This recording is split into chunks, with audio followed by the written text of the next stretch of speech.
नमस्कार मित्रांनो, जय महाराष्ट्र. तर माझा हा शेतामधला आय थिंक लास्ट ब्लॉग आहे. हे आपल्या आंब्याची बाग आहे. तुम्हाला सगळ्यांना माहिती आहे, मी खूप सारे व्हिडिओ इथं बनवलेले आहेत. आणि आजचा व्हिडिओ बनवायचा मुद्दा असा की मला पुन्हा आणखी एकदा मुंबईला जायचंय.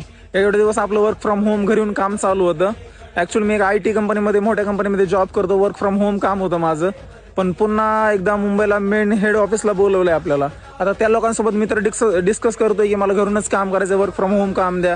कारण जे आपली कंटेंट क्रिएटरची जर्नी आहे ती सुद्धा मी इथे राहून करू शकतो. दिवसभर ऑफिसचं काम असेल ते घरून करू शकतो. पण आता मुंबईला जायचंय. मुंबईचे पण खूप सारे व्हिडिओ येतील. आणि जे लोक मराठा आरक्षणमध्ये मुंबईला आले होते, मुंबईला आंदोलनामध्ये, त्या लोकांनी आपल्या आत्ताच अकाउंटला फॉलो करा. कारण मुंबईला गेल्यानंतर आपण त्या सगळ्या पूर्ण जागा एक्सप्लोअर करणार आहेत. मरीन ड्राईव्ह, आझाद मैदान, मंत्रालयाच्या आजूबाजूची जागा, CST, या संपूर्ण जागा आपण एक्सप्लोअर करणार आहे. तर मुंबईचे व्हिडिओ बघण्यासाठी फॉलो नक्की करा. कारण मुंबईचे खतरनाक कंटेंट येणार आहेत. आणि ताज हॉटेलला पण आपण जाणार आहेत. जय महाराष्ट्र.